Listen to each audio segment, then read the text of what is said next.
I had been single for a few months when I met Ingrid. I wasn't looking for anybody, and she just kept appearing at the same functions. I would go to house parties, she'd be there. I'd go to my aunt's birthday party, she'd be there. It was always through somebody else at the party, but I noticed her and she noticed me, and we would wind up sitting in the corner making fun of how people were dressed and how they talked. Eventually I gave her my cell number, and she would text me like every other day.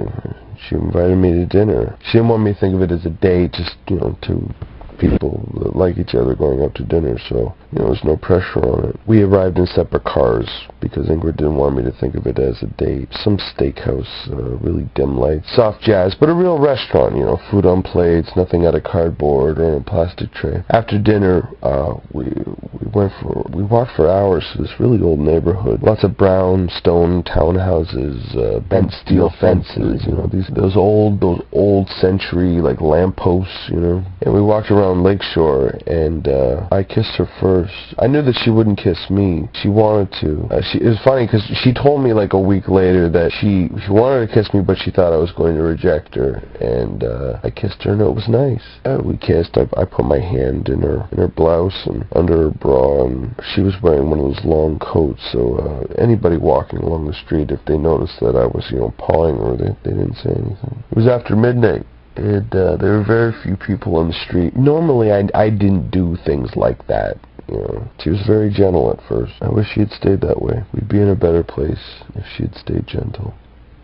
She put her hands on me, and I was hard, and I didn't want her taking my penis out. I was shy about public nudity. She said that she wanted our first time together to be something I'd always remember, and she didn't want to just be some girl I slept with.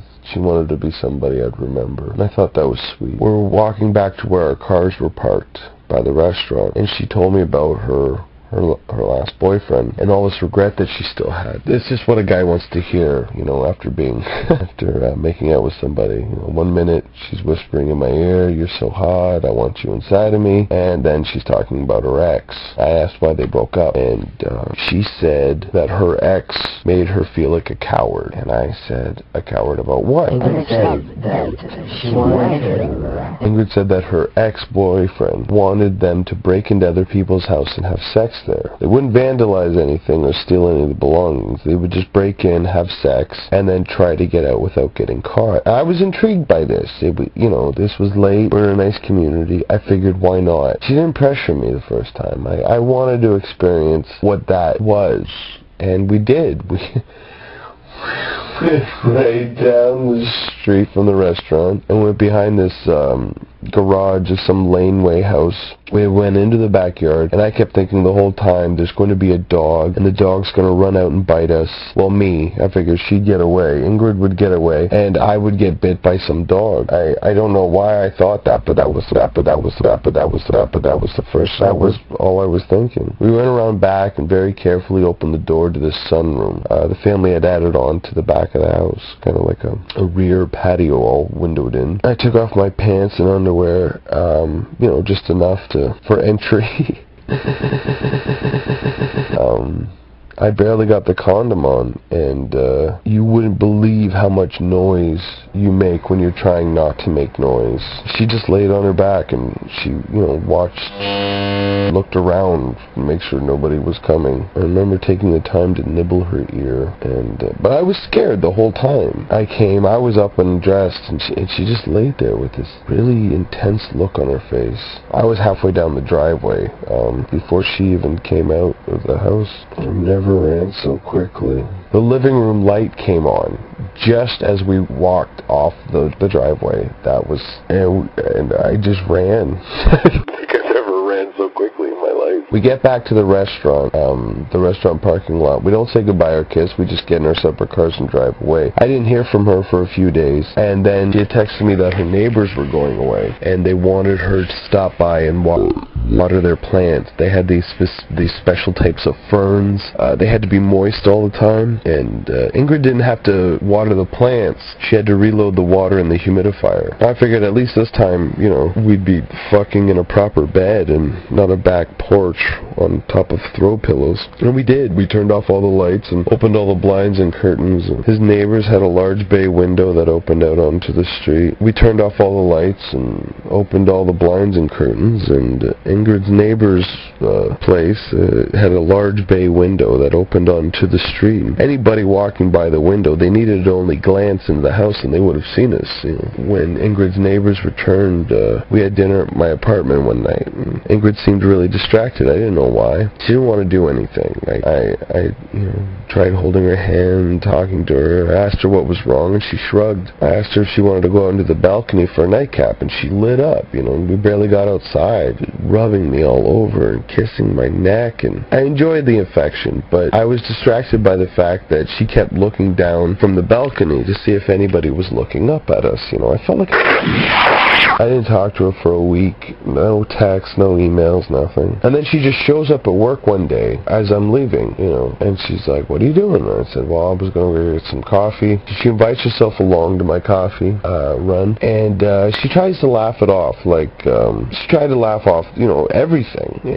But I really put it to her, you know, we had the beginnings of something good, and I wasn't going to be her exhibitionist partner. She asked me if getting caught bothered me, or the fact that because it was my apartment and we were making out on my balcony, you know, near my neighbors that knew me. Was it that bothered me? And I think she was right, you know. I thought it over, and she was right. Because that first night, after we went out for dinner, the house down by the restaurant with the sunroom, that didn't bother me. Because that was 2 towns over. This time, at the neighbor's place, you know, the time at her neighbor's place when she had to water the plants, that didn't bother me. Because that was the next township over. So Ingrid asked me if, she said, well, what if we just next time we break and enter, we do it hours away at some remote house. That way, you know, if we get caught, well, nobody knows us there. She said that one last time, and then she'd never bother me again about it. You know, this obsession, this fetish, inclination, whatever you want to call it. She said, look, let's just do it one more time, and then it'll be out of her system. How could I know? How could I know what she meant? Ingrid said that she knew of this deserted farmhouse, and we'd take a sleeping bag, and, you know, we'd take a few minutes. We drove for what felt like 3 hours. I didn't have to be up for work in the morning, but that made no difference. I didn't feel like spending my one day off going to get a tetanus shot. We get out to this farmhouse, and it's next to a forest. Right next to the forest are these 3 camping trailers with blinds shut. But clearly, there are people living in the trailers. Keep in mind that this is almost midnight, and I just want to get this over with. Ingrid drove. I don't even know where I was. All I know is that Ingrid says this will be it for putting on display. The farmhouse had a long driveway. Ingrid turned off the headlights, killed the engine. We walked the remaining 200 feet down to this house. No lights on or within the house. But these 3 trailers beside the forest, they were all lit from inside, but they were silent. Couldn't hear anything. I could hear my pulse in my eardrum. Ingrid was wearing one of those long-sleeve cotton body shirts, you know, with the snaps that do up below, and I could hear her already undoing the snaps. Take off this body shirt. I'd become worried. She's all, not yet, let's wait till we get inside. She starts towards the front door, and all I can think of is if I go in this house right now, I'm not going to live to see another day. And I stop mid-step. Ingrid puts both hands on my shoulders and says that it's time. I don't move. And that's when I felt someone else's eyes on me. I turn around and look behind Ingrid, and almost 20 feet away is a tall, frail old woman with long gray hair and wide, worried eyes. The woman is hovering almost a